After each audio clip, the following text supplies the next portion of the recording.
అది వేరుబడ్డ చెట్టు సరే అంత పెద్దగా ఉందో దీని చెట్టు చూసారు అంత అందంగా ఉందో బ్రహ్మంగారు మఠంలా ఉందని చెప్తారు మామూలుగా ప్రహ్లమానం చూసారా రా తెలుసుకుందాం తొడగడతా అలా ఉంటుంది చెట్టు తొడగొట్టినట్టుగా అలా ఏంటంటే ఒక పక్క ఒకలాగా అటుపక్క వినాయకుడిలాగా దీని వేర్లు ఉన్నాయి.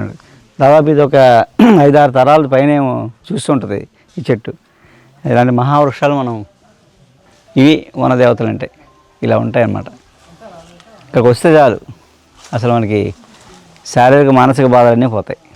అలాగే ఈ చెట్టు ఉంది, ఇది ఉప్ప చెట్టు ఇది. దీని వయసు ఎంత ఉంటుంది అనుకున్నారు అంటే వీళ్ళు నాకు చెప్పింది మీరే మనం అయితే ఏమనుకుంటాం 1 సంవత్సరం 2 సంవత్సరాలు అయింది అనుకుంటాం. ఇది కనీసం ఒక 100 ఏళ్ళు అయిందంట. వాళ్ళు చిన్నప్పటికే ఇలా ఉందంట. అది ఈ చెట్టు పెరగాలంటే కొన్ని వేల సంవత్సరాలు అంటే 100 సంవత్సరాలు అయితే కానీ మానవదు అనమాట. ఇంత లావు అవ్వాలంటే కొన్ని 100 సంవత్సరాలు అవ్వాలి. ఇదే 100 సంవత్సరాలు అనుకుంటే ఇంకా పెద్ద చెట్లు లావు అక్కడక్కడ ఉన్నాయి. ఎన్ని వందల సంవత్సరాలు ఉందో చాలా వందల సంవత్సరాల నుంచి ఉన్న ఈ వనం అనమాట.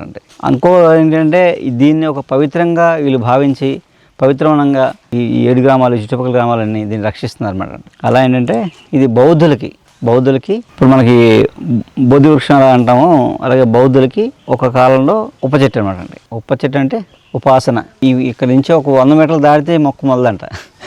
ఆ గరుమే బగలడం మొదలంట. ఇక్కడే మొలుతుందంట. చాలామంది చాలా ప్రయత్నాలు చేశారు, అయినా మొలలేదు మెల్లగా. అంటే ఇది చాలా పవిత్రమైన స్థలం ఉంటుంది. అది స్థలభోగం శిలభోగం అంటాం కదా, అలా ఈ స్థలానికి ఈ భోగం ఉందన్నమాట.